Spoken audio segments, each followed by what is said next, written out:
Esta conferencia se va a transmitir por el streaming oficial de Campus Party, que es Campus Party Live, por si lo quieren poner ahí en sus Twitters, Facebook, nos apoyarían mucho. Vamos a tener la conferencia y como siempre unos minutos de preguntas y respuestas con Artemio y también fotos. Bueno, un aplauso por favor, vamos a empezar. Gracias. Muchas gracias, Hilda. Muchas gracias a todos por venir. Bueno, esta charla va a ser básicamente de una retrospectiva de todos los videojuegos a través de las consolas. Voy a hablar un poquito también de computadoras que hay alrededor de las consolas porque siempre ha sido difícil de separarlas y también voy a hacer algunas pausas para hablar de cómo ese mercado nos afectó en nuestro país, ¿no? Cómo en México se fue viendo esa historia con nuestra perspectiva. Las consolas de videojuegos nacen evidentemente desde el momento en el que hay esta tecnología para tener cómputo de una manera asequible. Todo esto comienza a partir de la idea de Ralph Baer a mediados de los 60, por 1966, que él tuvo una idea, hizo unas notas de que quería hacer un aparato que se conectara a la televisión y poder tener juegos interactivos. Básicamente no fue el que inventó los videojuegos, como sabemos hubo antes desarrollos sobre osciloscopios, pero él lo que quería hacer era un aparato que se conectara a un televisor común y corriente y poder comercializarlo con juegos interactivos y tuvo varias ideas de varios géneros para implementarlos dentro de esta consola, ¿no? Sin embargo, pasaron varios años en lo que él pudo empezar a implementar esta idea. Él, de hecho, no le dio demasiada importancia, la plasmó en papel y la dejó pendiente. Pasaron unos años y lo que hizo por allá de 1971 empezó a tener un proyecto de presentarlo a empresas, de tratar de venderlo, tratar de conseguir capital para lograr su sueño de tener una consola que se conectara al televisor. Por lo mismo, cosa que hoy en día nos parecería sumamente extraña, su acercamiento fue con las compañías que fabricaban televisores. Se acercó a los fabricantes para tratar de hacer el negocio y comercializar este aparato que después se conoció como el Odyssey de Magnavox. Lo que logró fue, junto a un equipo, hubo interés, Magnavox tuvo a gracia contratarlo y darle dinero para desarrollar la consola. Lo que esta consola es como pueden ver, un deck, un aparato con lógica digital dentro, que convierte todo esto a análogo para poder sacarlo hacia el televisor, que es ahora sí que nuestro display, y tiene dos controles que son perillas análogas con las cuales se puede interactuar. El tipo de juegos que se hacían era muy similar a Pong, de hecho, pues el precursor de Pong básicamente nació en el osciloscopio como vimos, pero de manera comercial. Fue liberado aquí en el Odyssey en 1972.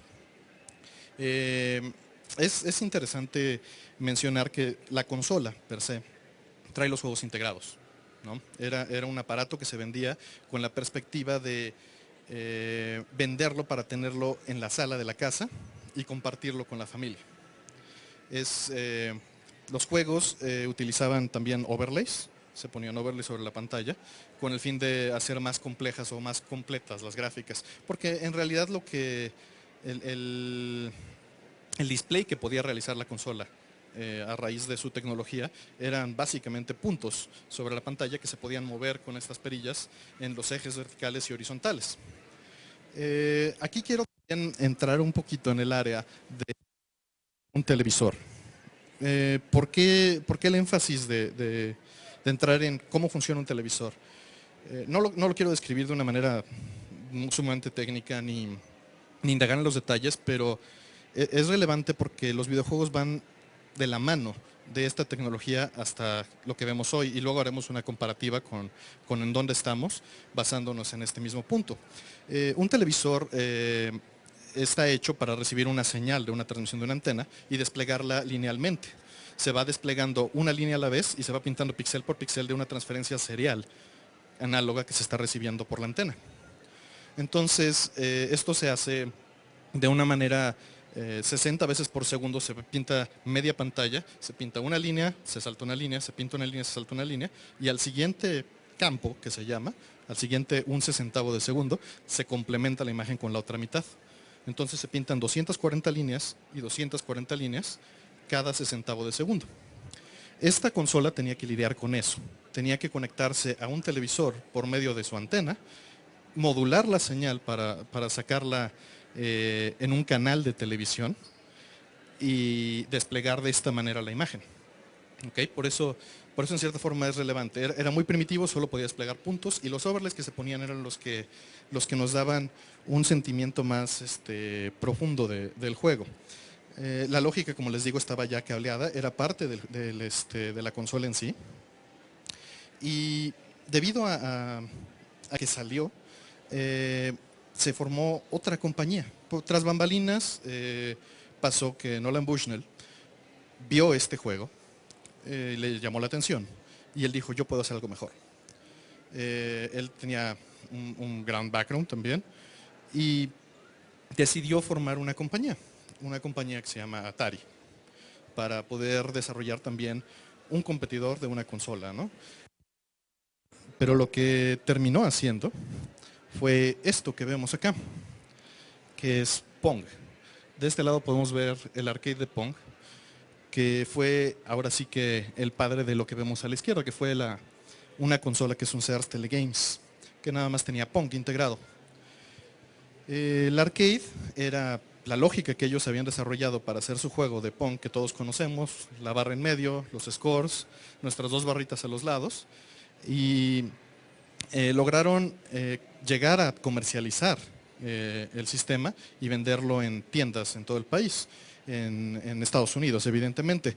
Ahora quiero también recalcar que, como se han dado cuenta, estos dos eventos son principalmente dentro de Estados Unidos.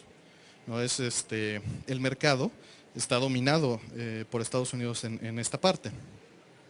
Entonces decide sacar la versión casera, que es el Pong, la saca y al poco tiempo empieza a haber muchísimos clones, ¿no? Hay muchísimas otras compañías que deciden entrar en el negocio de tener un Pong en casa.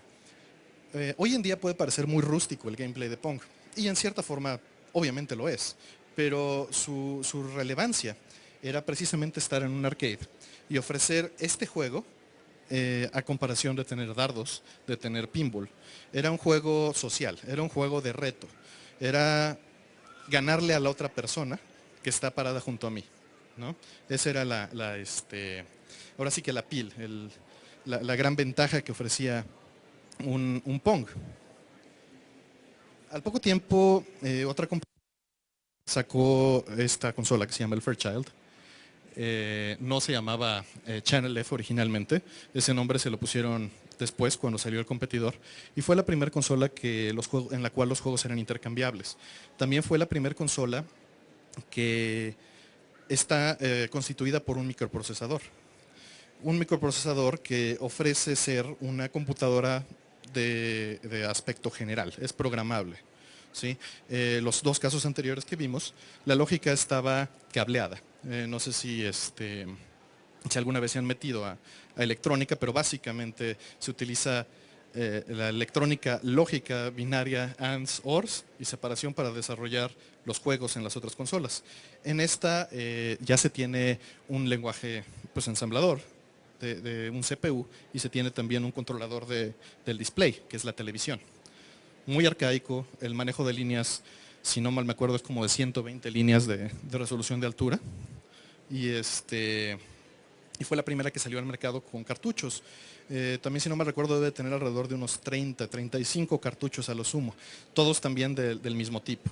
Pong, tenis, fútbol, ese tipo de competencia. Es aquí donde empieza a haber más una carrera por tratar de sacar un producto dentro de Atari. Atari, durante ese tiempo, ese lapso en el que vio que sus consolas de Pong habían sido clonadas por los competidores, obviamente se dio a la tarea de sacar un sucesor. Y el sucesor tenía que ser más poderoso y su idea era sacarlo con cartuchos. Fairchild, como vimos en la diapositiva anterior, le ganó la carrera y sacó su consola al mercado y por lo mismo aceleraron.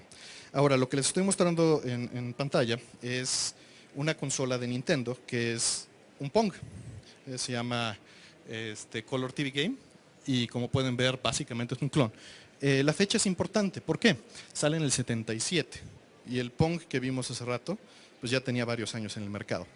Como se dan cuenta, el mercado japonés iba atrás del mercado americano en muchos sentidos, pero estaban allí, o sea, vieron la oportunidad y fíjense en el rango de tiempo que estamos hablando. Del 72 al 77 pasamos de un primer prototipo en el 74 a tener ya productos y en el 76 empezó un boom de tener clones de Pong, sacar el Fairchild y luego ya clones en Japón del Pong. Fue entonces que en ese mismo 77 Atari decide sacar el VCS o el 2600 como todos lo conocemos. El Atari 2600 es una pieza clave en todo el desarrollo de consolas y también yo creo que en cultura general. Fue lanzado al mercado porque ya existía la competencia del Fairchild. También estaba siendo desarrollado con la intención de tener ese CPU programable. En este caso tiene un 6507, que es un clon del 6502, con menos señalamiento de direcciones. Es un procesador que a todos nos dio muchísimo que jugar durante décadas. Y el punto más importante del Atari 2600 es que además de que tenía los cartuchos, todo el mundo podía programarlo de una manera sencilla en ensamblador utilizando ensamblador común de 6502. ¿Okay? También pasó que tenía un chip que se llama el TIA. Todo este proyecto se llamaba Stella internamente. El TIA es un controlador de video y de audio que desarrolló Atari. Lo desarrollaron específicamente para esta consola y su gran realidad es que simplificaba ciertas labores al programador. Por ejemplo, tiene un manejo, muchas gracias, tiene un manejo interno de background, un manejo interno de sprites y tiene un manejo interno de una pelota. ¿Cómo se da esto?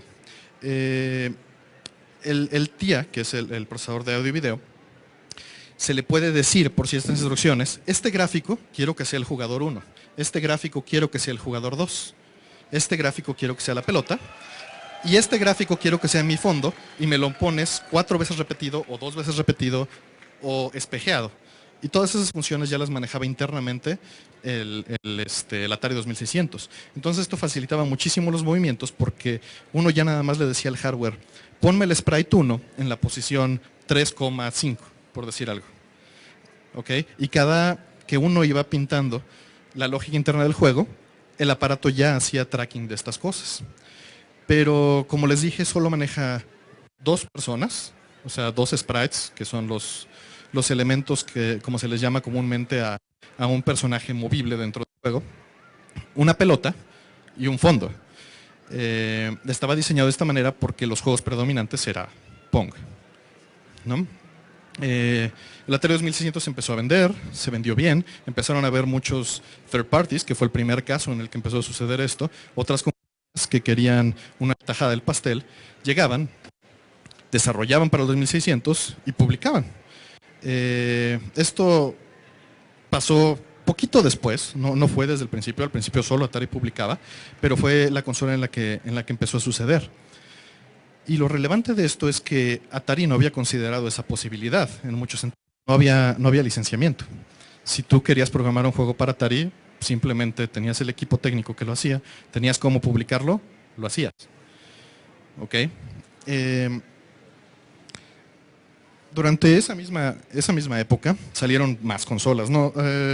Obviamente hay muchas consolas alrededor de todo esto y muchas computadoras que no voy a mencionar por la brevedad, porque sería un tema súper extenso. Pero de cierta relevancia tiene el Intellivision, que fue sacado por Mattel, como podemos ver, un par de años después del Atari 2600. Y tiene, de hecho, bastante más poder y bastante más capacidad gráfica también, un Intellivision sobre un Atari 2600. Pero Atari seguía reinando en ese lapso. Sin embargo, las ventas iban bajando.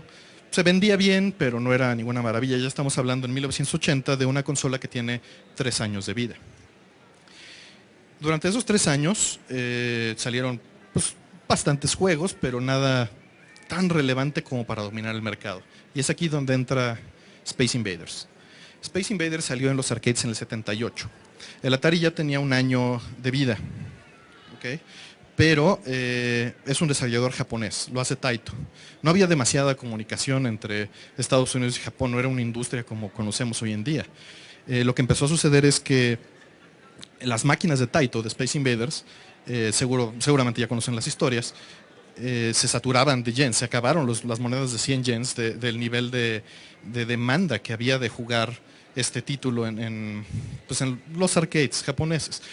Los arcades empezaron en cierta forma también a constituir, a cambiar de ser los bares o de ser un lugar público, a ser un establecimiento específicamente para jugar, ¿no? Había algunos locales con varias máquinas de Space Invaders en donde la gente se reunía a jugar específicamente Space Invaders. El hardware de Space Invaders fue desarrollado sobre un Intel 8080, era pues, una arquitectura completamente distinta. Y el procesador de video que tenía y todo era custom para ese arcade, ¿no? Lo que sucedió fue que se hizo un trato con Atari y se publicó un port escrito por Atari para Atari 2600 de Space Invaders. Y se trajo a Estados Unidos después de su éxito en los bares y en los arcades en Estados Unidos. Por eso también es ese lapso. Siempre que pongo aquí un par de fechas, significan el año en el que salió y el año en el que se trajo a Estados Unidos o se movió de territorio, cuando pasa lo opuesto y se lo contrario. Entonces, en este caso, en el 78 salió y en el 80 se publicó dentro de Estados Unidos. Esto revitalizó muchísimo el mercado americano y se empezaron a publicar todavía más títulos. Hubo mucho más interés por el boom que hubo, ¿no? Y empezaron también a ver ciertos ports de arcade. Digo, la calidad evidentemente era distinta. Imagínense, hace un momento les platicaba que el Atari 2600 puede manejar 2 sprites, una pelota y un fondo. Y eso que vemos ahí en Space Invaders tiene ¿cuántos personajes? ¿Okay? Ligero problema. Hay un libro muy interesante que se llama Racing the Beam, que trata de la historia de desarrollo de muchos de estos juegos en Atari 2600. No es tan técnico, vale la pena darle una ojeada. Lo interesante es que describe el tipo de hacks que tenían que hacer para exprimir el hardware del Atari 2600 a lograr hacer esto. Y lo que hacían básicamente era tomar un sprite de un Space Invader, lo pintan y cuando termina de pintarse le dicen al Atari que no lo ha pintado y lo mueven de posición. ¿Okay? Entonces se la pasan duplicando el mismo personaje todas las veces que sea necesario en pantalla. Y en RAM mantienen su cuenta artificial de cuáles son los sprites, ¿no? Igual estos son los fondos y el personaje es la nave, el otro personaje y la bala es la pelota. Pac-Man también sufrió de un cambio muy similar. Realmente las pellets del fondo de Pac-Man son parte del fondo, ¿no? La pelota es la píldora del centro y todos los fantasmas son en realidad el mismo fantasma y por eso parpadean, que es un efecto muy, muy típico de esa época, de nuestros Atari 2600. Parpadean porque en realidad es el mismo sprite dibujado una vez cada 4 veces del dibujo de 60 ciclos de segundo del Atari 2600. Bien. Pasaron un par de años, como pueden ver, hasta el 83. Aquí se hicieron muchísimos releases, muchísimas licencias. Empezó a suceder que todo el mundo empezaba a publicar para el Atari 2600, a diestra y siniestra. No se tenía nadie que controlara esto, como bien dijimos hace un momento, no existía el licenciamiento.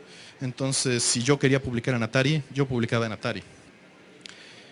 También pasó el crecimiento de una compañía muy particular, Activision. Activision es una compañía que nació de programadores de Atari 2600 que estaban a disgusto porque no les daban crédito. El desarrollo de juegos en esta época era muy distinto de lo que conocemos hoy día. se tenía un equipo de ingenieros que eran los que sabían lo que hacían y se tenía el equipo de mercadólogos. Hasta ahí vamos igual. La diferencia es que no había un departamento de arte. El departamento de mercadotecnia se encargaba más bien de comercializar un producto ya terminado por los ingenieros. No al revés. No se definía, vamos a hacer este producto que va a vender bien y lo vamos a diseñar con este mercado en mente. No. Una persona en el equipo de ingeniería decidía, ¿sabes qué? Yo quiero hacer un juego con un helicóptero que vaya volando y destruyendo cosas. Se me ocurre esta idea. Empezaba a jugar con el prototipo. Salía algo y de repente cambiaban el helicóptero por un submarino y lo publicaban, ¿no?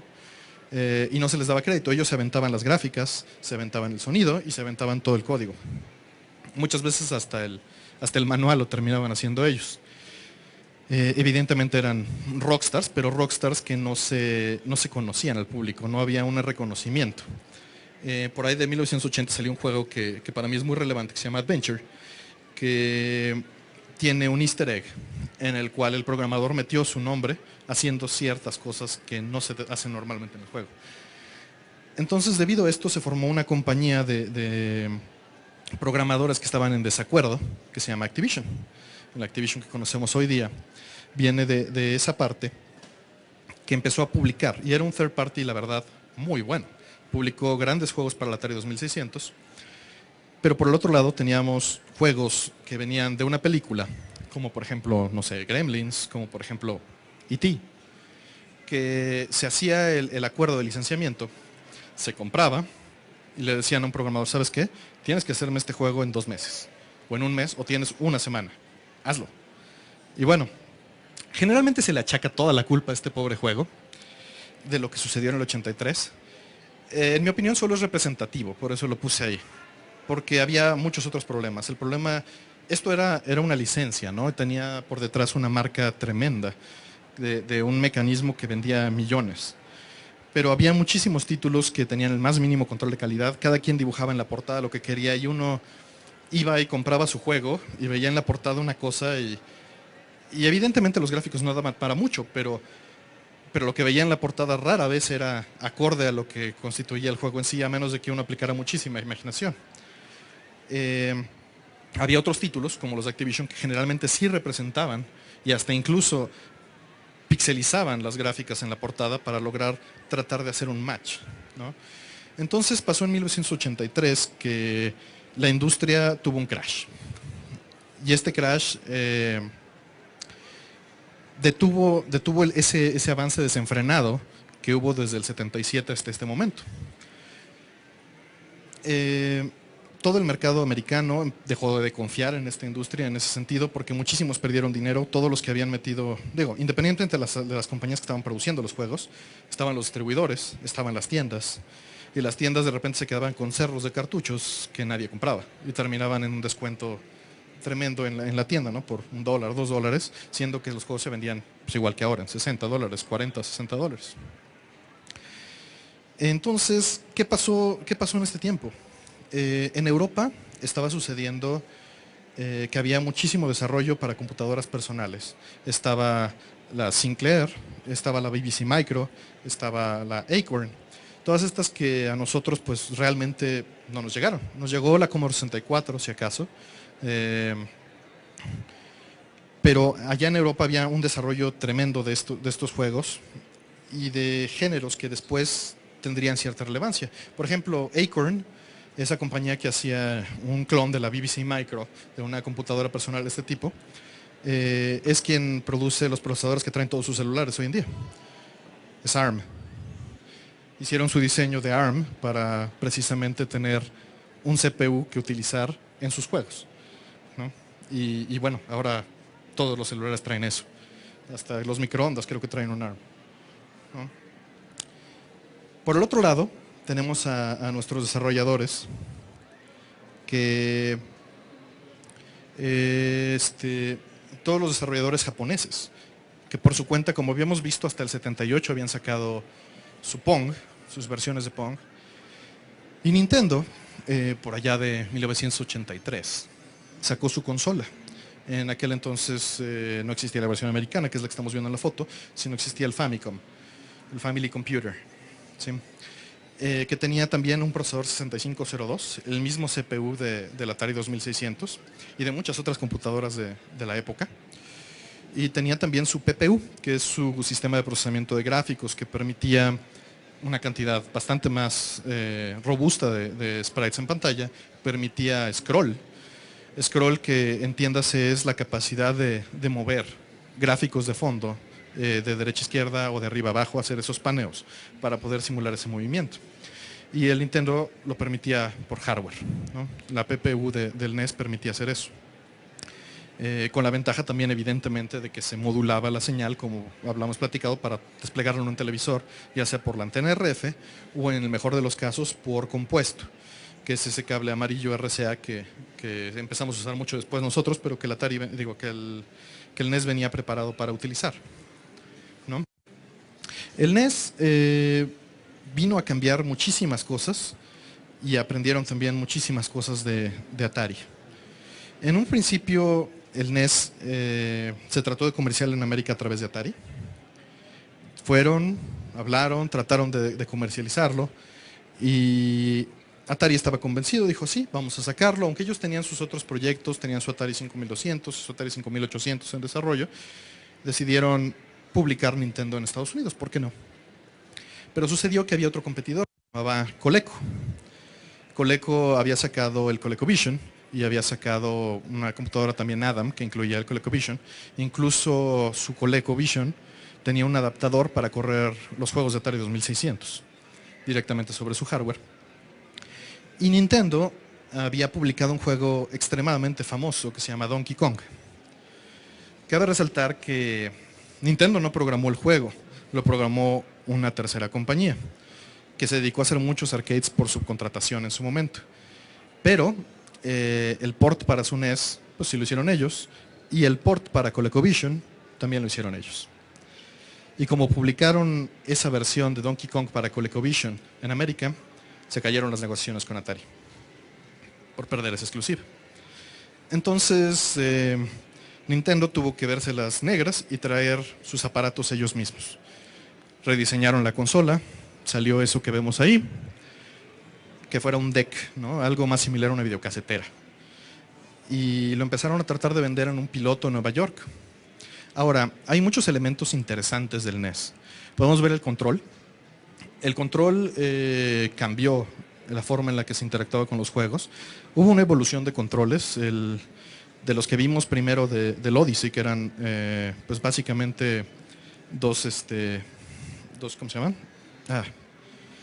Dos interfaces análogas para rotar. Y cambió al joystick en el Atari 2600. En el Fairchild era también un joystick con cierta libertad de input. Esto fue influenciado también mucho por el arcade, que el arcade contaba generalmente con una palanca y un botón. Entonces el Atari tenía ese control de una palanca y un botón que curiosamente se usaba con la mano derecha y el botón con la mano izquierda. Y el NES nos trajo el control que fue derivado de los Game & Watch, esos juegos que eran reloj y alarma a la vez, ¿no? Esos intentos de Nintendo de tratar de venderlo de una manera que fuera útil al mismo tiempo, ¿no? Así como nuestros 10 hoy en día, bueno, los Game & Watches eran eso, era traer el juego en la bolsa con tu alarma y tu despertador, ¿no?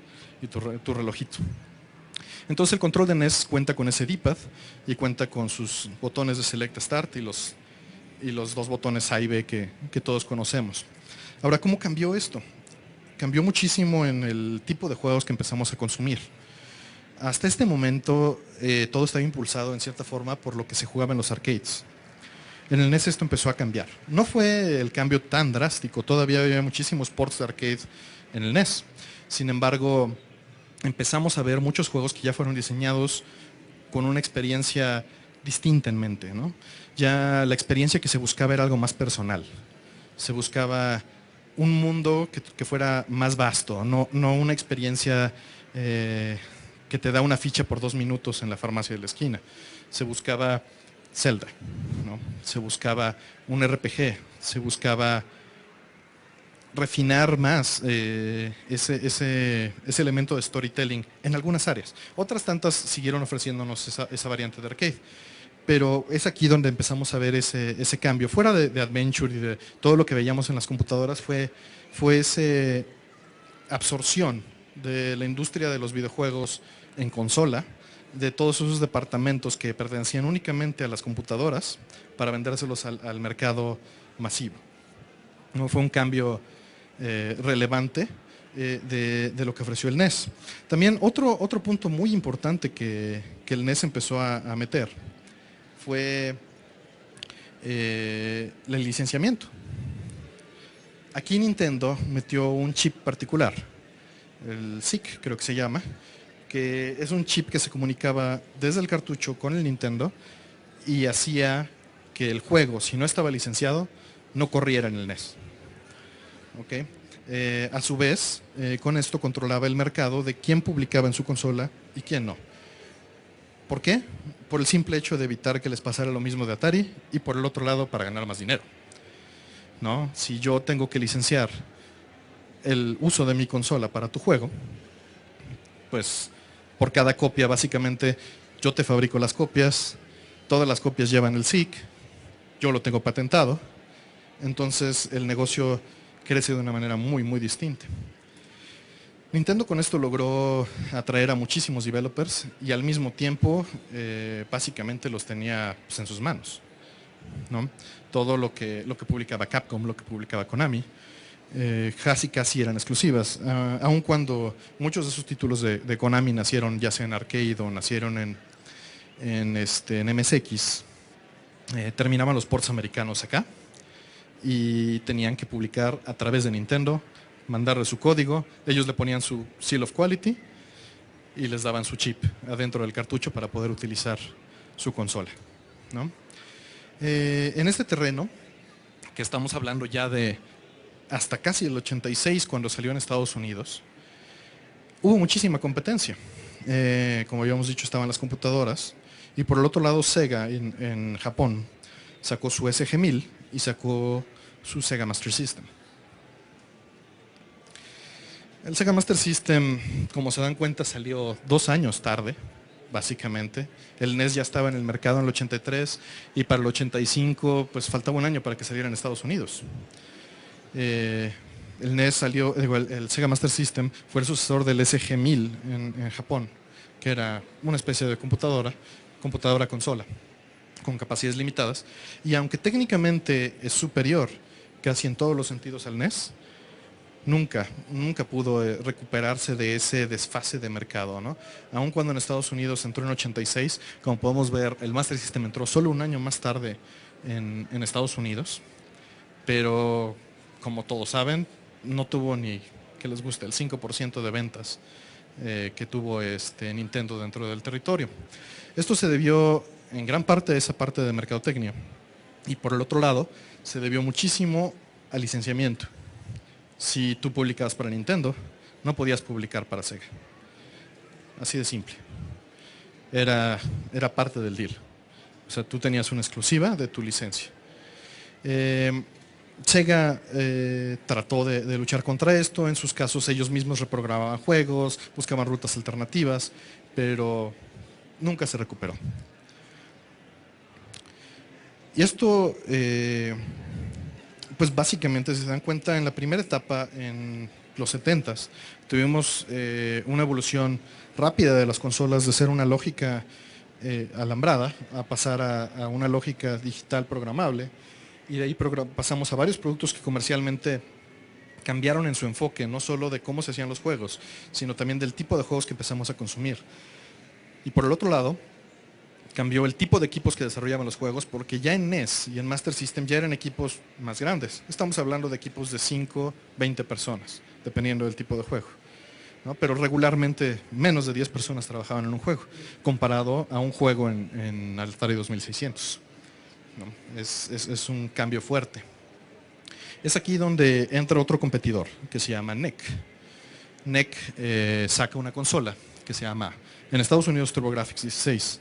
En Japón se llama PC Engine, y el PC Engine en Japón fue una consola extremadamente popular con muchísimos grandes juegos, y en Estados Unidos por su cuenta no contó con nada de popularidad, unos cuantos fans y y unos cuantos títulos, porque la verdad no se publicó casi nada de lo que salió en la biblioteca. Como pueden ver, salió en el 87 en Japón y vean, hasta el 89 en Estados Unidos. Estamos hablando de un buen tiempo, de lo que se empieza a marcar como generaciones. Ahorita si lo analizamos en retrospectiva, cada 5 años es la regla que se tiene hoy por conocimiento general de que salga una consola nueva de una compañía. El NEC, el TurboGrafx 16, salió en el 89. Cuando el NES salió en el 86 en Estados Unidos, la diferencia es muchísimo más marcada en Japón, porque fue desde 83-87 y en Estados Unidos fue poca, 86, en Estados Unidos 86-89 y en Japón fue de 83-87. ¿No? Ahora, ¿qué ofrecía el TurboGrafx 16 para tratar de diferenciarse? En realidad era el mismo CPU del NES. Era un 6502, mayor velocidad, sí, pero lo que tenía de gran ventaja era su procesador de video. Su chip custom para producir video tenía capacidades de color muy por encima de lo que podía hacer un NES, incluso muy por encima de lo que puede hacer un Genesis y un Super NES, y también el manejo de sprites. Pero su gran limitante, el espacio en almacenamiento, que trataron de superar con su aditamento de CD, que salió por esas fechas. Salió 89-90 su aditamento de CD, que permitía, pues ahora sí que, de cambiar un juego, nada más para que se den una idea, en Atari 2600 mide 4K, los grandes. ¿Ok? 4K contando gráficos, sonido, el texto que tenga y todo el código.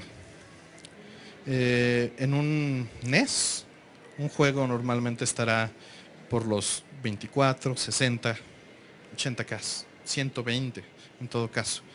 En el TurboGrafx estábamos hablando normalmente de 1 megabit, que 1 megabit son 128K. Se podían hasta 4, 32 megabits, llegamos a ver, pero eran carísimos. En cambio, en un CD tenemos 652 megabytes, ¿no? Más o menos ya descontando el área que usaba el PC Engine para otras cosas. 652 megabytes, que si multiplican por 8, eso es lo que tenemos en megabits. Es una cantidad impresionante en cuanto a diferencia. Sin embargo, hay un pequeño problema. El TurboGrafx solo tenía, si no mal recuerdo, 128 kilobytes de RAM. Y cuando estás leyendo de CD, tienes que estar streameando y tienes que estar cargando RAM para procesar. En otras palabras, ese es su cuello de botella en ese sentido.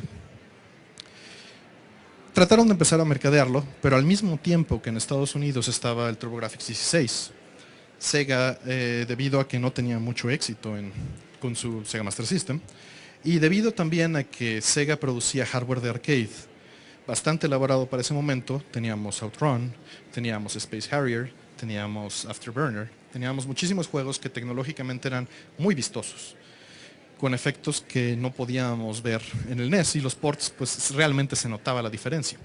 Entonces salieron con su tagline en Estados Unidos de We Bring the Arcade Experience Home, que es lo que empezó a ofrecer el Sega Genesis. Salió en 88 en Japón y en 89 en Estados Unidos.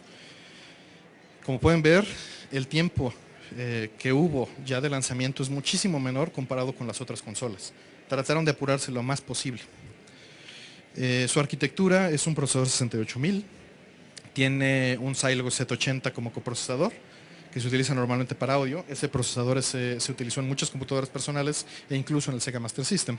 Un procesador de 8 bits para el audio, uno de 16 bits para el CPU general.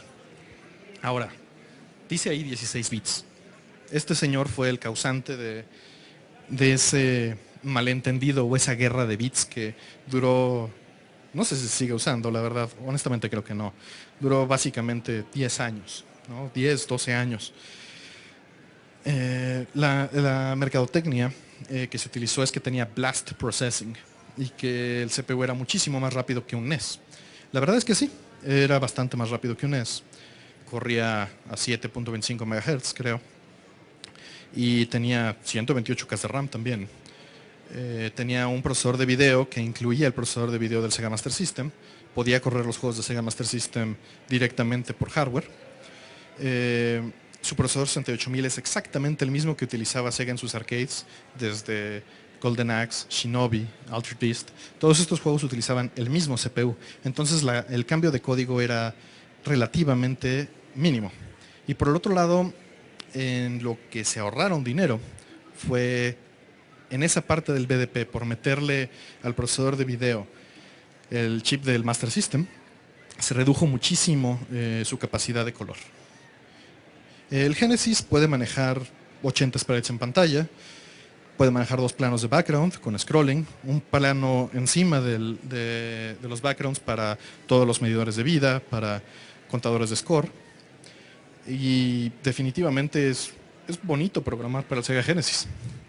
Pero ese pequeño detalle del color vino a afectar un par de años después que llegó este señor al mercado. Salió el Super NES en 1990 en Japón y en 91 en América. Hay mucho que hablar de estas dos. Ahorita voy a estar brincando entre lo que pasó en el mercado durante esta época, pero todo el mundo estaba esperando al sucesor del NES. El sucesor del NES fue llamado Super Famicom en Japón, en el 90, como bien vimos, y en Estados Unidos Super NES, con este diseño. Utiliza un procesador de la misma familia del 6502, que es más avanzado, pero es mucho más lento que el del Genesis, de lo que vimos. Es un procesador de 16 bits, pero tiene la capacidad de switchar entre modos y brincar a 8 bits también. Ahora, esto era también con la misma idea de Sega de poder correr los juegos de NES, cosa que nunca se hizo, pero la capacidad estaba ahí. Se utilizó para otra cosa que Roll me hizo notar y que yo no sabía. El procesador se puede bootear en modo de 8 bits. Y cuando se bootea en modo de 8 bits, el código mide la mitad. Si nuestro código de 16 bits ocupa 4 megabits, si lo tenemos en 8, ocupa solo 2. ¿Ok? Entonces la mayoría utilizaban esto para reducir el tamaño del código y realmente correr en 8 bits, cosa que es irrelevante. Y utilizar todo lo demás para gráficos y samples de sonido en el mismo espacio de cartucho. Ahora, con la gran ventaja de que el procesador de video del Super NES, su BDP, tiene muchísimas más funciones, más avanzadas, pues solo tienen que ver, son 2 años de diferencia contra el Sega Genesis. Ellos se dedicaron a diseñar un procesador de video que ofreciera capacidades de rotación de sprites, que ofreciera efectos como el famosísimo Mode 7, que se utiliza para rotar un plano de bitmaps y moverlo, hacer acercamientos. Y todas estas capacidades tecnológicamente opacaban mucho a lo que podía ofrecer Sega en ese sentido. Sin embargo, fue una guerra bastante balanceada por el software. Empezamos a ver esto que ahora ya es común, que empezaron a haber licencias que se publicaran en ambas consolas. Hasta este momento, como habíamos visto, eran muy contadas las ocasiones en las que podíamos ver un título publicado en varias consolas, excepto que fuera arcade, ¿no? Por ejemplo, Donkey Kong, como platicamos, bueno, salió en Coleco, salió en Atari, salió en todo. Pero durante esa época en la que NES estuvo reinando, no veíamos eso tanto. En cambio, el gran acierto de Sega en ese momento fue en mercadotecnia.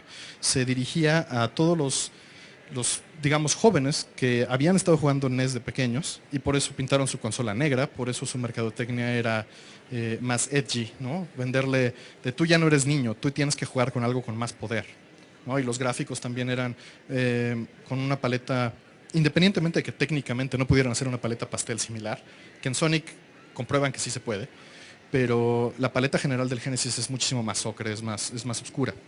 Entonces, todo eso era un clash en esa época. Había mercadotecnia llegando por todos lados, había títulos que aprovechaban esto, ¿no? Fue aquí donde salió Mortal Kombat. Mortal Kombat tuvo un impacto también fuerte en la industria. Gracias a que existió, se generó la ESRB y se hicieron los ratings para todos los juegos. Y se tienen juegos que son teen, que son para adolescentes, mature, etcétera, ¿no? En sus ports, por ejemplo, el Nintendo no permitía sangre y Sega sí. Entonces, evidentemente en ese caso se vendió muchísimo más el port de Mortal Kombat en Genesis. Cosa contraria con el port de Street Fighter, que por los samples de voz y por los colores todo el mundo prefirió la versión de Super NES, salvo yo que me quedé con mi control de 6 botones. Pero debido a todo eso que estuvimos viendo, era otra. Debido a todo eso que estuvimos viendo, Sega tuvo que competir sacando accesorios. Ahí tenemos el 32X, tenemos el Sega CD y el control de 6 botones. Todo eso no era parte de la consola base. Todo eso fue para competir contra Nintendo y mantenerse en la cima, porque en Estados Unidos lo que estuvo haciendo Sega con relevancia fue dándole mercado a Electronic Arts. Electronic Arts llegó y empezó a publicar juegos de deportes, empezó a publicar juegos que no fueran japoneses y que fueran por un mercado americano, con una visión europea o americana, ¿no? Publicaban también a Psygnosis y a muchos desarrolladores que en la época de Sinclair y de la BBC Micro pues no entraban a las consolas, empezaron a entrar gracias a Electronic Arts. Electronic Arts obviamente después brincó a Super Nintendo, pero su etapa fuerte, digamos, con el público que consumía deportes era con Sega. A Sega le estaba costando mucho trabajo mantenerse en la cima y empezó a sacar su aditamento de CD tanto para competir como el TurboGrafx, que ya no hablamos más de él, pero desgraciadamente en Estados Unidos murió. De plano, en el 91 ya no había casi releases. Fue más bien en Japón que se seguían teniendo lanzamientos, pero en Estados Unidos eso murió por completo. El Sega CD tuvo una vida también corta, no fue muy popular, debido a que era un aditamento, no era una extensión sobre la consola. Y bien, tenemos eso encima, que es el 32X. El 32X también fue históricamente muy importante, aunque su relevancia para quien juega no es mucha, tal vez salvo Colibrí y un port de Virtua Fighter. Pero el 32X fue el esfuerzo de Sega de América de hacer el sucesor del Sega Genesis y de mantener su consola viva. ¿Okay? Había una pugna entre Japón y Estados Unidos por sacar un sucesor y ganarle la carrera a Nintendo, ¿no? Ese sucesor, según Sega de América, tenía que ser una extensión, y esa extensión era el 32X. Lo que había pasado, básicamente en ese momento, y ahorita me regreso en lo yo que me lo brinqué, es que empezaron a salir juegos con polígonos. ¿Y quién los empezó a sacar? Irónicamente, mismo Sega. Empezaron a desarrollar su hardware para tener soporte de gráficas poligonales. Y esto es muy relevante para la industria porque se reducen muchísimo los costos. En ese momento no era así. Realmente era una innovación tecnológica. Y era muchísimo más caro, ¿no? Todos los polígonos, como pueden ver en esas gráficas de Virtua Fighter y de Virtua Racing, son polígonos flat shaded. No tienen absolutamente nada de texturas y el conteo de polígonos también es bajo. Pero la relevancia es que se podía tener una animación realista y también perspectivas que no se podían hacer con puro arte de sprites.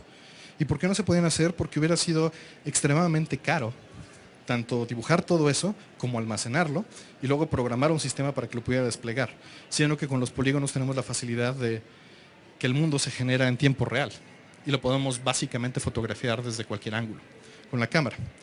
Allí hay un pequeño nicho, hablando de ese almacenamiento, que es el Neo Geo.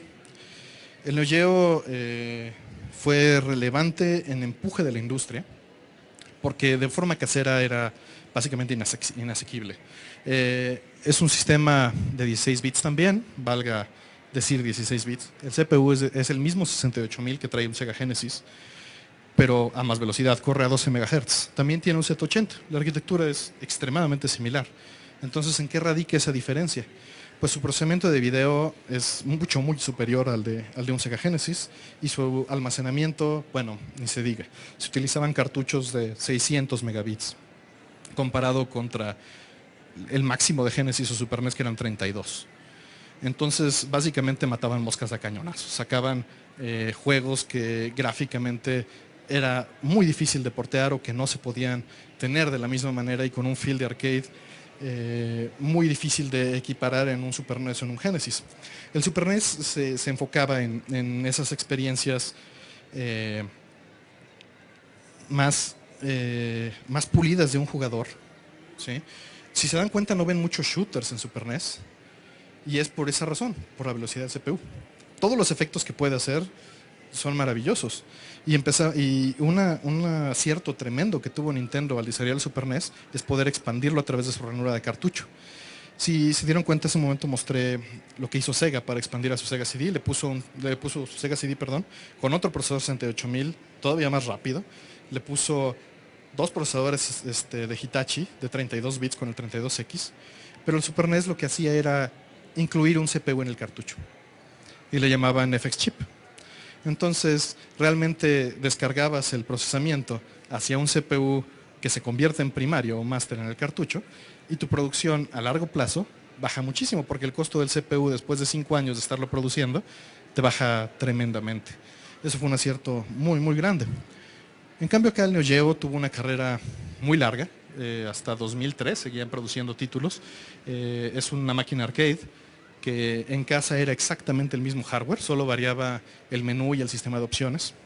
Y los cartuchos son hermosos, una cosa de este tamaño. Pero se mantuvo completamente aparte. O sea, alguien que tenía Neo Geo, pues también tenía Sega, ya tenía Super Nintendo. No era realmente una competencia 1 a 1, ¿no? Era un mercado completamente distinto. Entonces, pasó esto de los polígonos que les platicaba. Y debido a eso, el mercado empezó a pedir polígonos. En el Super Nintendo llegamos a ver polígonos. Vimos varios juegos que utilizaban el FX Chip, que tenían polígonos sin necesidad de hacer upgrade de tu hardware. Una maravilla para el momento. Tenías Star Fox. Ahora, Sega, ¿qué estaba haciendo? Sega de Japón, como les había dicho, estaba peleada con Sega de América, en el sentido de decisiones. Sega de América tenía gran peso por las ventas que había logrado y porque había logrado penetrar y de hecho destronar a Nintendo en América hasta cierto punto. En el resto del mundo y en Japón no tuvo oportunidad. Nintendo ganó, pero en América tuvo una relevancia fuerte y por lo mismo tenían poder. Entonces Sega de América estaba, además de que hizo el 32X, desarrolló otro hardware. Otro hardware que estaba desarrollando con Silicon Graphics. Y ese hardware vio la luz, pero no con ellos. Ellos decidieron, más bien Japón, decidió sacar el Saturno. El Saturno es un diseño de 2 CPUs de 32 bits. Son 2 Hitachis. Es un diseño difícil para programar en un dual core, en ese sentido, porque en aquel entonces no había threading de como se conoce hoy en día. Uno no programaba y lanzaba los threads y el CPU se encargaba y el sistema operativo se encargaba. No, uno programaba directamente. Toda esta época de todo lo que hemos visto de aquí hacia abajo, en todo se programaba en ensamblador, y si se quería tener multitasking, bueno, lo tenía que hacer uno. Y es algo que no se usaba, realmente. O sea, Sega en arcade lo estuvo haciendo, su Space Harrier, su Daytona, utilizaban dual CPUs, ¿no? Pero en consolas no se hacía, solo lo hacía el departamento de arcade, AM2, AM1 de Sega. Ni siquiera su departamento casero se dedicaba a hacer desarrollo de este tipo. Ahora, estaba diseñada la consola para desplegar sprites. De hecho, el procesador de video de un Saturno es una maravilla procesando sprites.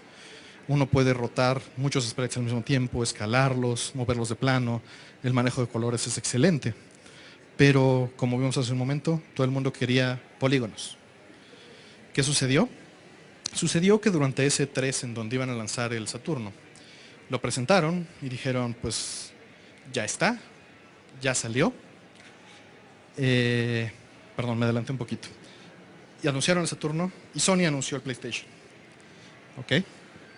Con el anuncio del PlayStation, Sega tuvo que regresar y rediseñar un poquito su Saturno, pero ya estaba prácticamente por lanzarlo. Entonces su rediseño se basó en el SDK, la SGL, que se conoce en el Saturno.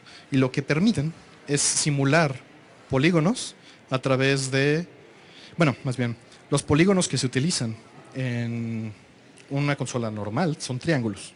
¿Ok? El Saturno utilizaba cuadrados. ¿Y saben por qué utilizaba cuadrados? Eran sprites.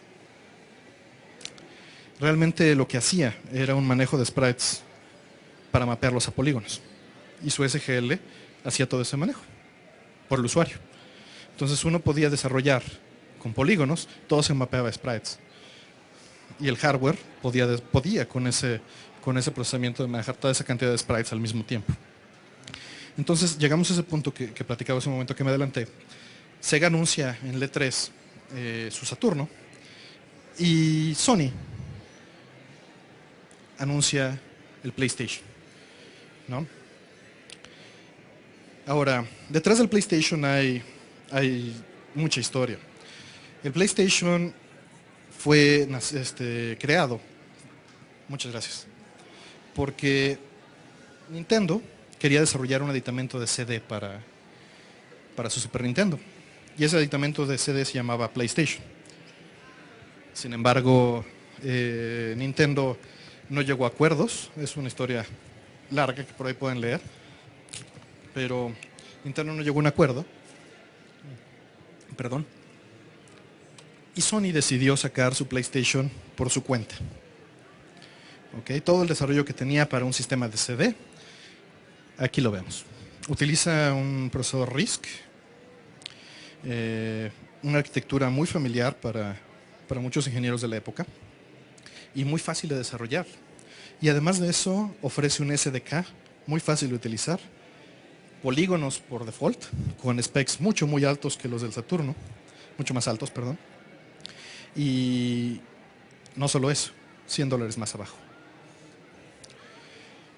Por ese tiempo también Nintendo estaba anunciando su Ultra 64, el Nintendo 64, ¿no? Que como vemos salió hasta un tiempo después. Aquí no sé por qué invertí las fechas. Salió hasta el 96, pero ya estaba anunciado. Ahora, salieron al mercado estas consolas, empezaron a ver ports de arcade, empezaron a ver juegos desarrollados específicamente para ellas. Y no solo eso, el Ultra 64, como fue anunciado, no habían especificado su sistema de almacenamiento, pero el sistema de almacenamiento resultó ser cartuchos. En el caso de Sony y de Sega, como vimos, son sistemas de CD, que ya utilizando lo que se había aprendido en los años anteriores, querían aprovechar ese recurso para ganar, además de ganar más dinero, para ofrecer experiencias que no se podían de otra manera. Ahora, ¿qué tipo de experiencias nos ofrecía un CD que no teníamos en un cartucho? La realidad es que ese almacenamiento extra, además de ser gráficos, código, audio, nos ofrecía full motion video. El video que soportaba Sony por default en la consola fue un punto de venta, la verdad, muy importante para muchos en el mercado. Independientemente de su SDK asequible, Saturno no tenía un SDK asequible. Y el Nintendo 64 se estaba tardando en salir en el mercado. Debido a esto, compañías como Square empezaron a sacar sus juegos para PlayStation, en lugar de sacarlo para el Nintendo 64. En su momento lo veíamos como el niño que no tenía nada que ver en el playground, ¿no? Decíamos, Sony, ¿qué? Sony, Nintendo, Sega y Nintendo es lo que cuenta, ¿no? Pero Sony se ganó a pulso un mercado pues que hasta hoy día él es muy fiel. Y se lo ganó a pulso ofreciendo ese software y ofreciendo esas facilidades para los desarrolladores, además de un licenciamiento menos agresivo. Fue esa mala decisión en cierta forma de Nintendo de no ofrecer su almacenamiento en CD. Su almacenamiento fue en cartuchos. El Nintendo 64, hace rato hablamos de que Sega de América tenía un proyecto para lanzar una consola sucesora del Sega Genesis, con polígonos, que estaba desarrollando con Silicon Graphics. Pues cuando Sega de Japón decidió que su diseño iba a ser el Saturno, le hablaron al presidente de Sega América y le dijeron, oye, ¿y qué hacemos con lo que estábamos haciendo? Y él les dijo, pues háblale a mi competencia. Y ahí está. El Nintendo 64 está basado en ese diseño. Obviamente con todas las mejoras de Nintendo y con su propio procesador de video y su propio SDK. Pero como podemos ver, tiene 4 puertos al frente. Su énfasis también era en un multiplayer local. Había grandes juegos. Es una máquina también diseñada específicamente para polígonos. No sé si hayan notado, pero los gráficos del Nintendo 64, si piensan ahorita en Metal Gear Solid de PlayStation 1 o en Vagrant Story, estoy seguro que pueden imaginarse cómo brincan los puntos de los polígonos, cómo se veían las texturas moviéndose. En el Nintendo 64 nunca vieron eso. Y nunca vieron eso porque el álgebra que utilizaba el Nintendo 64 para renderar polígonos era de punto flotante. Mientras que en el Saturn y el PlayStation, uno era sprites y el otro el otro no, era punto flotante. El hardware era, la verdad, hermoso, pero su defecto, como dijimos hace rato, fue utilizar cartuchos. Y fue un defecto por el hecho de no poder comprimir video de una manera tan barata. El costo de un CD contra el costo de un cartucho, bueno, es tremendamente distinto. Y por el otro lado, el costo de distribución también variaba muchísimo. Entonces, el Nintendo 64, aunque vio muchos títulos muy buenos, fue ahora sí que el punto en donde Nintendo empezó a ver competencia de verdad fuera de Sega, que Sega sí lo destronó. Sega logró quitarle el mercado en cierta parte, pero en Nintendo 64 fue cuando empezó a haber una competencia que realmente supongo le dio miedo. Ahora, ¿cómo eran los equipos de desarrollo en esta época? El equipo de desarrollo ya era muy distinto. Ya había alguien que hacía modelos en 3D. Ya había alguien específicamente dedicado a la música, que, bueno, pasaba, pero ahora era una producción mucho más grande. Uno almacenaba la música en Nintendo 64 sintetizada también, pero con un espacio muy distinto a un Super NES o un Genesis. Y en cambio en PlayStation y en Saturno tenían todo un CD para ya sea grabarla en CD, en Redbook Audio, o meterla en un formato digital dentro del juego. No había problema. También podían sintetizar, pero la libertad era distinta. Por el otro lado tenías algún director, tenías todo el equipo de programadores y tenías todo el equipo que se dedicaba a hacer los stages y el arte, ¿no? El desarrollo cambió mucho. Y también cambió mucho por los SDKs. Como les comentaba, ya en este punto no se programaban las cosas directamente en ensamblador en la mayoría de los casos. Sega se lo aventaba, pero no le salía tan bien. El problema no es que la calidad fuera mala, sino el tiempo de debugueo y la complejidad de un proyecto ya de este tipo era abismal. Entonces todo se empezaba a programar en C. También los CPUs ya lo permitían. Esta época se llama de 32 bits, pero insisto, no tiene nada que ver, porque este señor era del 64, ¿no? Bien. Acá nos movemos ya al año 1998, donde Sega vuelve a incursionar al mercado. Para este momento la marca tenía un desgaste con el consumidor. El consumidor no estaba muy contento de haber comprado un 32X, un Nomad y un Saturno. Y no solo eso, que el Saturno le haya ido mal y que lo hayan descontinuado en América. Pasaron muchas cosas. En cambio, el Nintendo 64 se mantuvo, no fue descontinuado, y el PlayStation, bueno, dominó la generación. Entonces Sega sale con esta consola, que como pueden ver también tiene 4 puertos al frente. Utiliza un sistema de discos que se llama GD-ROM, al cual le cabe 1 GB de información. Es un CD expandido con un láser de una longitud de onda más corta. Los controles tienen una pantalla, una BMU. Ahí no sé por qué el control es un control europeo en una consola americana, pero el BMU era un feature que pretendía salvar los estados del juego en memory card, que la memory card cumpliera una función también de tener minijuegos o de desplegar información específica durante el juego, conforme se iba avanzando. El hardware, Sega aprendió, es bastante amigable.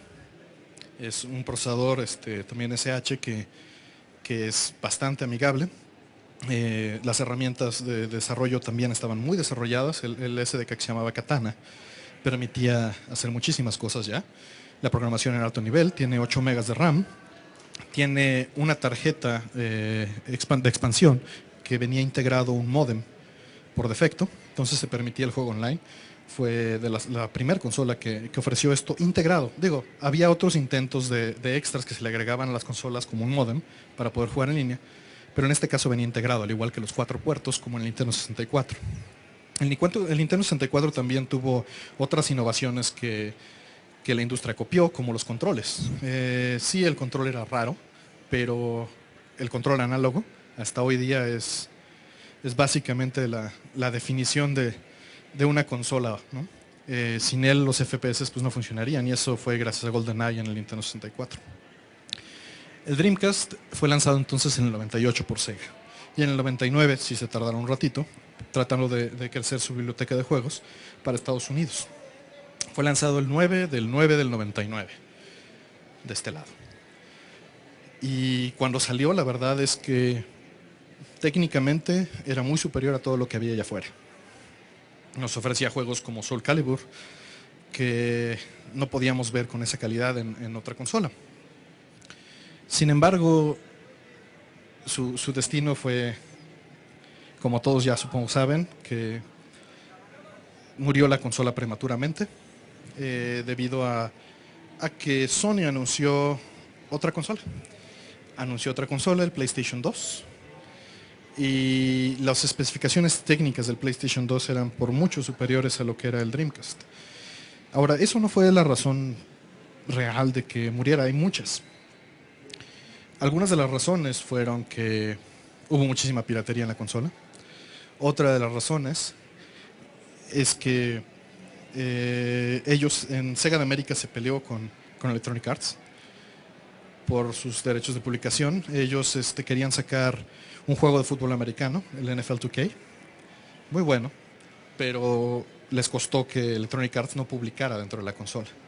La consola tuvo ports más que nada de arcades de Capcom, tuvo unos grandes juegos de Sega, tuvo muchísima innovación, como hablamos hace rato, Res nació en esta consola, Space Channel 5, Chuchu Rocket, hay muchísimas cosas como Phantasy Star Online también. Pero Sony anunció esta consola, el PlayStation 2, y tuvo tal impacto con el consumidor que los Dreamcast se dejaron de vender y los publishers dejaron de programar para el Dreamcast, para retener su desarrollo y mejor publicar en PlayStation. Esto pasó a tal grado que incluso se desarrolló un juego que se llama Sega Gaga, que es un simulador de empresarios de videojuegos, en donde uno juega el papel de un niño o de un adolescente que llega a Sega para tratar de asesorarlos en evitar que PlayStation los domine, ¿no? Y en el juego hay cinemas donde se ven PlayStations atacando las oficinas de Sega, y bueno. El caso es que anunciaron a este señor, el PlayStation 2, con su Emotion Engine, ¿no? Ya estamos hablando del 2000. Y como pueden ver, fue liberado el mismo año, con una diferencia de pocos meses, en Estados Unidos y en Japón. El desarrollo hasta este momento sigue siendo primordialmente japonés, aunque hay estudios de todo el mundo, pero el estilo es japonés en dominancia. El PlayStation 2 cuenta con una ventaja grande que lo hace entrar al mercado, que es usa un DVD. Y no solo usa un DVD, toca DVDs de video, en el momento exacto en que el mercado está creciendo. Esto permitió que el PlayStation se comprara con un fin dual, se comprara tanto como para jugar como para ver películas, ¿no? Bien, el PlayStation 2 también nos ofrece una biblioteca de juegos que es impresionante, es bastante vasta, tiene grandes títulos igual que en PlayStation, y estoy seguro que muchos lo recuerdan con mucho cariño porque hay una cantidad de exclusivas, no solo de buenos juegos por todas otras consolas, sino de exclusivas que sería difícil contar con una biblioteca tan extensa de exclusivas en una consola, y no creo que vuelva a pasar. De allí brincamos a lo que hizo Nintendo. Nintendo regresó al mercado hasta cierto punto, regresó bastante fuerte, la verdad, con el GameCube. El GameCube es bastante más poderoso en bastantes términos que el PlayStation, pero también llegó con un año tarde y con con las patadas que recibió en las épocas anteriores con el Nintendo 64, no se pudo recuperar de la misma manera. El mercado no lo aceptó igual, aunque habemos muchos que disfrutamos muchísimos juegos en la consola, y ofreció también una expansión de modem, tenía la posibilidad de jugar en LAN, Mario Kart de 8 era fantástico en esta cosa, y su display de video es bastante decente. Utilizaba discos mini DVD que les cabían 4 GB, si no mal no es cierto, como 2 GB si no mal recuerdo. Y los controles, como pueden ver, siguieron más o menos su esquema del Nintendo 64, de tener las agarraderas, de tener sticks análogos, y los botones en un layout poco convencional, ¿no? Pero el GameCube, aunque no logró despuntar igual que el PlayStation, logró defenderse y logró levantar. Aquí hay muchas cosas muy por fuera, muy alrededor del mercado, que fueron lo que mantuvieron a Nintendo a flote, que es la venta de portátiles, pero pues no andamos en eso ahorita, y el Game Boy Advance fue lo que mantuvo a Nintendo junto con el GameCube. Pero ¿Qué pasó en ese momento? Microsoft decidió entrar al mercado. Microsoft había tenido pequeñas incurrencias, así como Sony había trabajado con Nintendo y así como Sony había trabajado con Sega en desarrollo de ciertos juegos. Microsoft había estado trabajando también con Sega. Su Dreamcast tenía el Windows CE, que nadie usó, pero ahí estaba. Bueno, para algunos ports. Pero salió este Xbox. Perdón.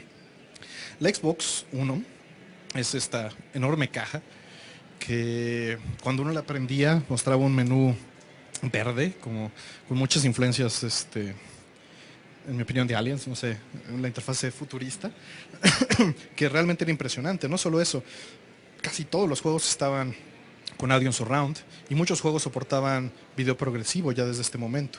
Ahora esta máquina en realidad por dentro era una PC.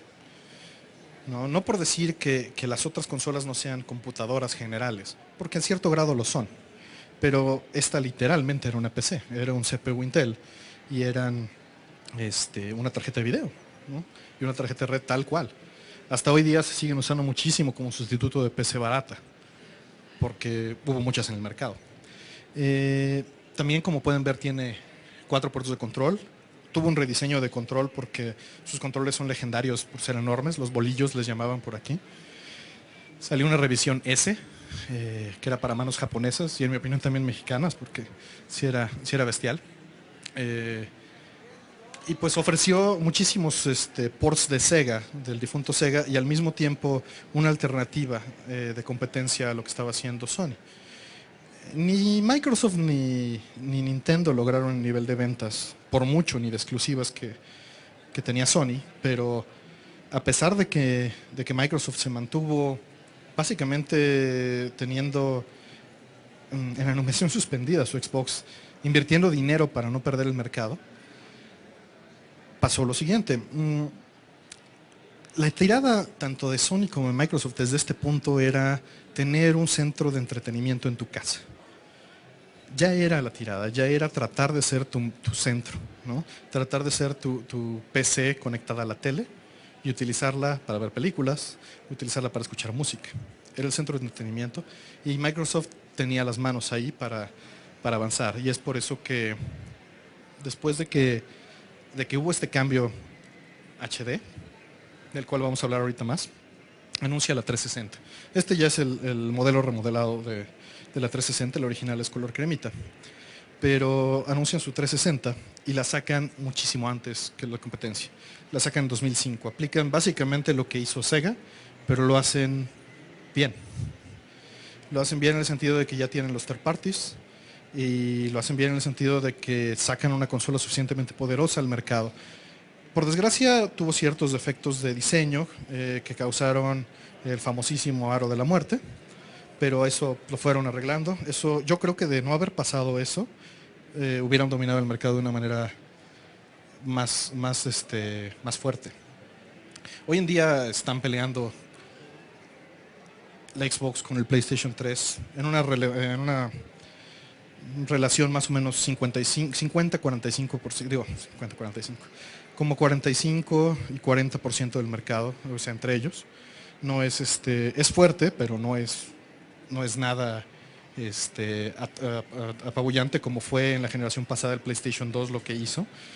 Ahora están básicamente a la par. El desarrollo también ha vuelto a cambiar muchísimo.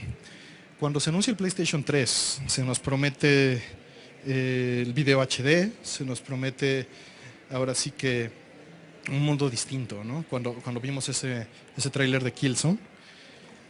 Y la verdad yo creo que se han mantenido. O sea, han mantenido el nivel de producción gracias a que la industria es vasta. O sea, los juegos hoy en día han cambiado mucho en la forma en la que se desarrollan. Ya son equipos enormes. Para este momento, en esa última década, hay un equipo de arte tremendo tratando de ofrecer algo nuevo, de gráficos nuevos, texturas. Hay una industria que nace de hacer engines, de hacer motores. Realmente no son solo motores gráficos, son motores de todo el juego. Son la física, son el motor gráfico, son la lógica. Se hace todo con el fin de que nosotros no, sino el diseñador de juegos ya tenga una facilidad y no tenga esa dependencia hacia el programador para poder lograr algo, ¿no? Simplemente ajustando parámetros, poder lograr cierto efecto, y solo cuando se necesita un cambio más a fondo se hace esa programación extra. Pero hoy en día los juegos son una industria que es imposible levantar de la misma manera que antes en cuanto a desarrollo. Y el PlayStation 3 fue el que en mi opinión empujó esa barra junto con la 360 para que estemos en este punto. Hoy en día, a pesar de que tuvimos un anuncio del Wii U, no hay anuncio de las otras consolas, y no creo que los haya en un par de años. ¿Por qué? En mi opinión, por el costo. Hace un momento mostré un slide que tenía Full HD, y al principio hablamos de cómo funcionaba una televisión análoga. Una televisión digital, una televisión HD, funciona desplegando imágenes completas en secuencia, y la transmisión de datos hacia este es digital. Es por eso que cuando conectamos un aparato que utilice video análogo se tiene que digitalizar, y la verdad no lo hacen muy bien las teles, porque están diseñadas para el otro tipo de procesamiento. También esto influye mucho en la compra de una televisión por el lag que puede tener, ¿no? Por ello se tiene un game mode ahí, pero bueno, eso es cuestión para otra plática larguísima. El caso es que el PlayStation fue la primera consola en tener HDMI, también fue la consola que introdujo Blu-ray, y aprovechando ese mismo escalón que utilizó Sony con el DVD, ahora utilizan el Blu-ray para lograr llegar a ese mercado, y en mi opinión eso lo han logrado también muy bien. Microsoft por su parte tenía el HD DVD, pero no era un proyecto que quisieran empujar de fondo, también era algo que tuvieron que retrasar. No quisieron aprovechar seguro el HD DVD por el simple hecho de no salir más tarde, tenían que salir antes para comerse ese mercado. Y hoy en día, bueno, pues tenemos los DLCs, tenemos las consolas con disco duro, tenemos los controles ya no utilizan cables, ¿no? Hemos llegado a eso. Y bueno, ya nada más nos falta el Wii y el Wii U, que bueno, como todos saben, el Wii fue el regreso fortísimo de Nintendo. Fueron ellos quienes lograron regresar al mercado con esto de una manera apabullante, tremenda. Lograron recuperar su lugar. Y bueno, pues veremos qué nos depara el Wii U, pero por el momento se nos acaba el tiempo, apenas acabamos una retrospectiva breve de las consolas. Espero les haya gustado, y pues pasamos a una sección de preguntas.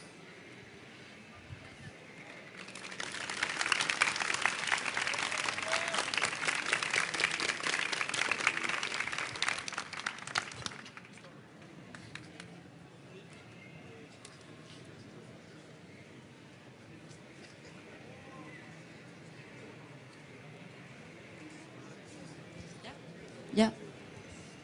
Preguntas para Artemio, alzan la mano, por favor. Voy a sentar un momentito.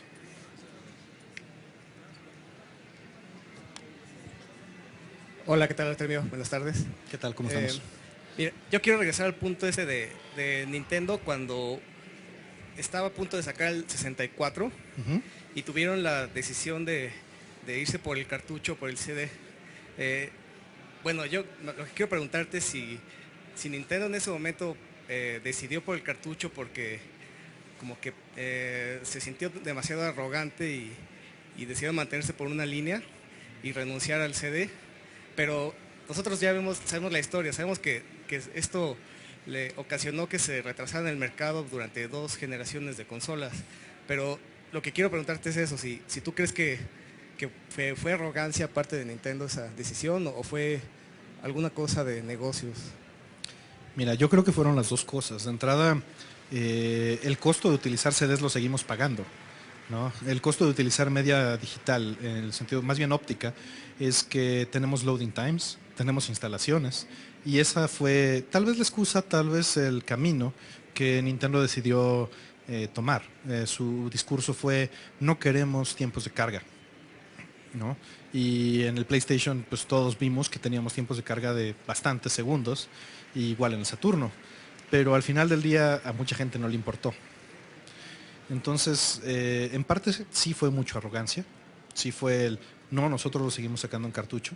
Entiendo la parte técnica de por qué querer sacarlo en cartucho y esos tiempos de acceso que yo creo no volvemos a tener en un buen rato. Hasta hoy en día que tenemos un un disco duro y un medio óptico de varios gigas, seguimos instalando el juego a disco duro y seguimos teniendo tiempos de carga, ¿no? Entonces, sí les costó, pero era muy, muy difícil ver cuál hubiera sido el outcome de otra manera, ¿no? ¿Alguien más? ¿Pueden correr, por favor?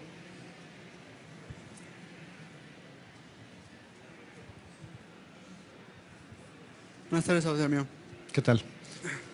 Yo tengo una pregunta más acerca de como el mercado, pues, de los juegos, no tanto de las consolas.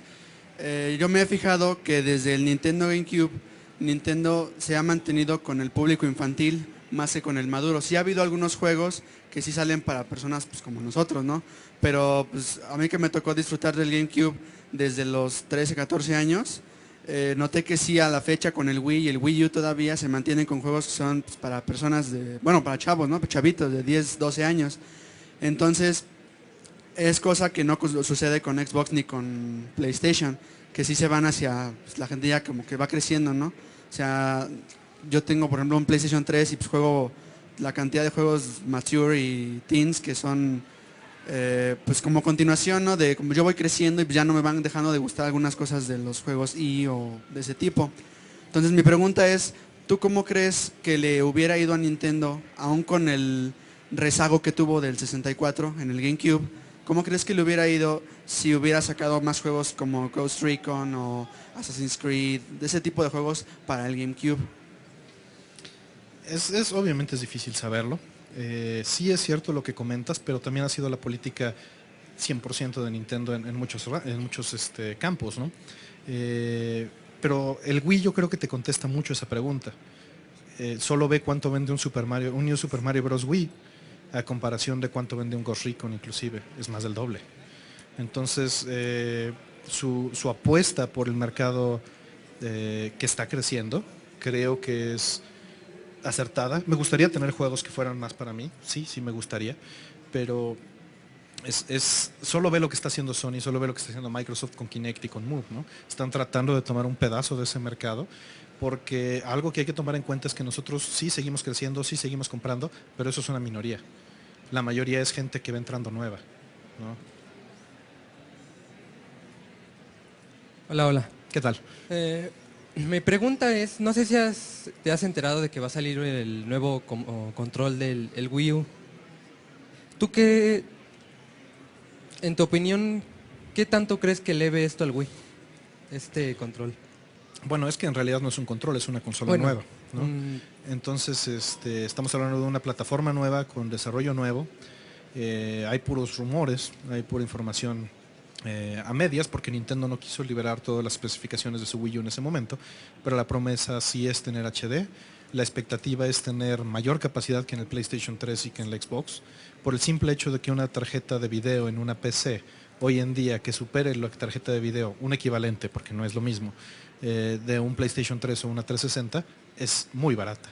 Entonces se puede esperar que técnicamente esté a la par. No esperes que lo supere por mucho, porque la tendencia de Nintendo siempre ha sido vender en una línea en donde no pierdan mucho y ofrezcan lo suficiente, pero es lo suficiente. No esperes la punta tecnológica, porque en la punta tecnológica se pierde mucho dinero. Es muy difícil. Hola, ¿qué tal? Bueno, quisiera preguntarte, tú con todo ese background que tienes de las consolas y que las has visto evolucionar, ¿cómo te imaginas, cuál es tu opinión o qué esperas que haya, por ejemplo, en unos 8 o 10 años? ¿Cómo crees que sería el mercado de las consolas? ¿Qué veríamos? Pues yo creo que ahora sí vamos a ver lo que fue el sueño de, no me acuerdo cómo se llama esta persona que creó el 3DO, pero una plataforma unificada. Veo difícil que se mantenga un mercado así de diverso cuando todos los third parties publican el mismo juego en todas las plataformas. Entonces yo veo dos cosas. Uno, que todo sea streaming de juegos con exclusivas por plataforma, o veo una plataforma unificada que todos puedan desarrollar para ella y todos la puedan consumir, que en cierta forma eso es una PC. ¿Alguien más? Buenas tardes. Bueno, Nintendo dicen que es muy conservador, que luego no ha sacado cosas innovadoras y que por eso va a desaparecer. ¿Qué opinas tú de esto?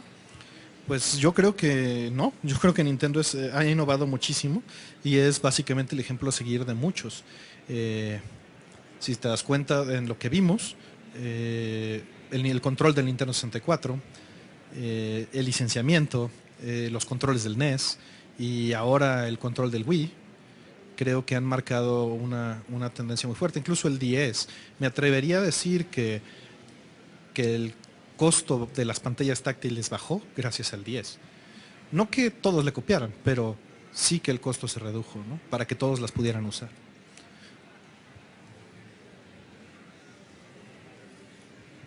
Buenas noches. Personalmente, para elegir una consola, ¿tú qué prefieres? ¿Que la consola te ofrezca una experiencia nueva o que te otorgue esa experiencia ya clásica? Dentro del modo de jugar, claro. Bueno, la respuesta honesta a eso es que no elijo consolas. Las consumo todas. ¿Alguien más?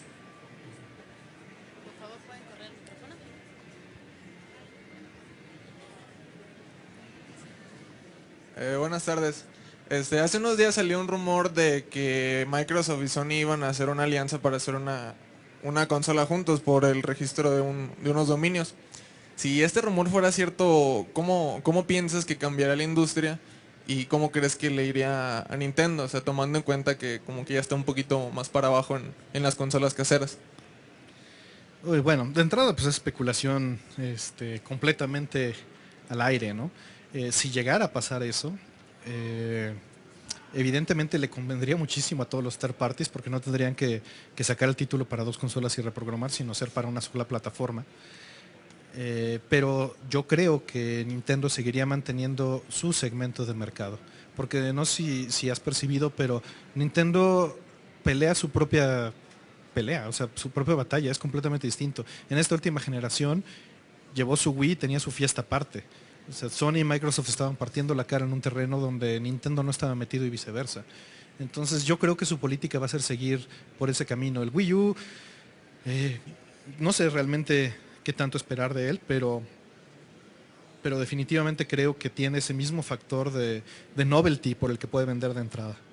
Entonces no creo que uniéndose, si llegase a pasar, lograran desfasarlo. Insisto, solo tienes que ver las ventas que tuvo. Por supuesto la pueden regar, por supuesto se pueden volver a caer, pero ahorita están en una posición muy ventajosa.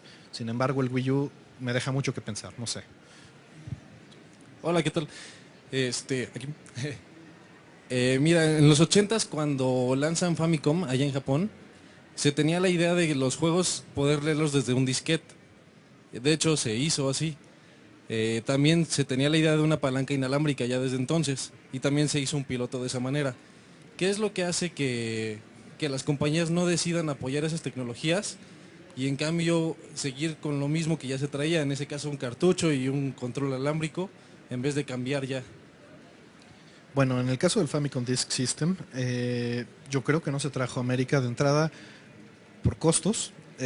Obviamente no tenían una bola de cristal para ver lo que pasaría con un Sega CD, por ejemplo, pero podemos ver que efectivamente hubiera sido algo difícil de vender. O sea, alguien que ya tenga una consola, véndele algo más de $100, es un mercado todavía más reducido. Esa es una parte. Ahora, la otra es que los disquetes son un medio bastante frágil en cierto grado. Entonces también es lento y yo creo que eso mismo fue parte de lo que llevó a Miyamoto a tomar la decisión de no usar CD después. De los controles inalámbricos, yo creo que el problema eran las baterías y que no eran estándar. O sea, imagínate si nos hubieran vendido un NES con controles inalámbricos y le tuvieras que estar cambiando las AA cada 2 horas. No hubiéramos aguantado. Entonces yo creo que es más que nada por un hecho tanto económico como mercadológico en su momento que esas tecnologías no se popularicen. Pero principalmente que no vengan integradas en la consola de entrada. Por lo mismo que Move y Kinect no tienen esa misma penetración de mercado porque no fueron de lanzamiento como el control de Wii, ¿no? Un accesorio siempre tiene un penetramiento menor. Última pregunta. ¿Ya nadie? Bueno, pues nuevamente muchas gracias, Artemio. No, muchas gracias. Un aplauso, por favor. Muchísimas gracias. Si quieren platicar un ratito con él, foto, lo que quieran, aquí va a estar Aquí todavía. andamos. Muchas gracias por todo. Pregunta, ¿Por qué eres tan guapo, Artemio? Una duda, muchachos, no me agarren mal. Muchas gracias, chicos. Avisos, ahorita viene momento estelar en el escenario de Movistar. Después de eso vamos a los torneos del día de hoy, League of Legends en PC y Call of Duty Black Ops en PlayStation 3, para los que se quieran quedar a verlo, para los que se inscribieron, qué padre, si no mañana tenemos todavía inscripciones para los siguientes torneos.